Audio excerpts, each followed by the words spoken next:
Dinosaur की कहानी। सुबह खूंखार जंगल चार्ली की नींद खुली तो किसी के बहुत जोर से रोने की आवाज आई। उसने इधर उधर देखा लेकिन उसे कोई जीव दिखाई नहीं दिया।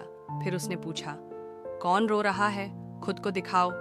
एक कांपती हुई आवाज ने कहा, मैं हूं, मैं तुम्हारे पैरों के पास हूं, नीचे देखो। चार्ली ने अपने पैरों के पास एक छोटे से पौधे को देखा जिसकी आंखों में आंसू थे।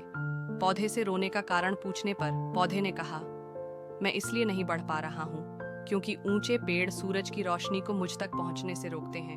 मैं भी उनकी तरह ऊंचा होना चाहता हूँ, और यह सिर्फ मैं ही नहीं, हम में से बहुत से लोग चाहते हैं। चार्ली को पौधों के लिए बुरा लगा और उसने सोचा कि वह उनकी मदद कैसे कर सकता है।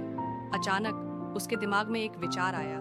उसने छोटे पौधों से वादा किया कि वह उनकी मदद करेगा। चार्ली ने अपनी लंबी गर्दन का इस्तेमाल करके ऊंचे पेड़ों की शाखाओं तक पहुंचने के लिए किया और इतनी पत्तियां खा ली कि सूरज की रोशनी जमीन तक पहुंच सके। हालांकि उसने सारी पत्तियां नहीं खाईं ताकि ऊंचे पेड़ भी जिंदा रह सके।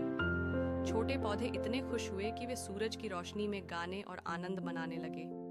उन्होंने चार्ली को उसकी मदद के लिए धन्यवाद दिया और उसके अच्छे दोस्त बन गए। चार्ली को आखिरकार एहसास हुआ कि वह भी दूसरों के लिए उपयोगी हो सकता है और उसे अपने अच्छे गुणों पर गर्व होना चाहिए। सुबह चार्ली की नींद खुली तो किसी के बहुत जोर से रोने की आवाज आई। उसने इधर उधर देखा लेकिन उसे कोई जीव दिखाई नहीं दिया। फिर उसने पूछा, कौन रो रहा है? खुद को दिखाओ।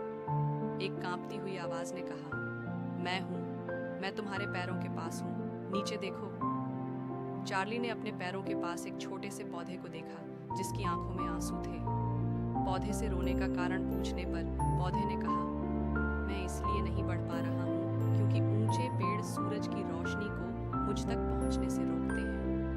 मैं भी उनकी तरह ऊंचा होना चाहता हूँ, और यह सिर्फ मैं ही नहीं, हम में से बहुत से लोग चाहते हैं। चार्ली को पौधों के लिए बुरा लगा और उसने सोचा कि वह उनकी मदद कैसे कर सकता है। अचानक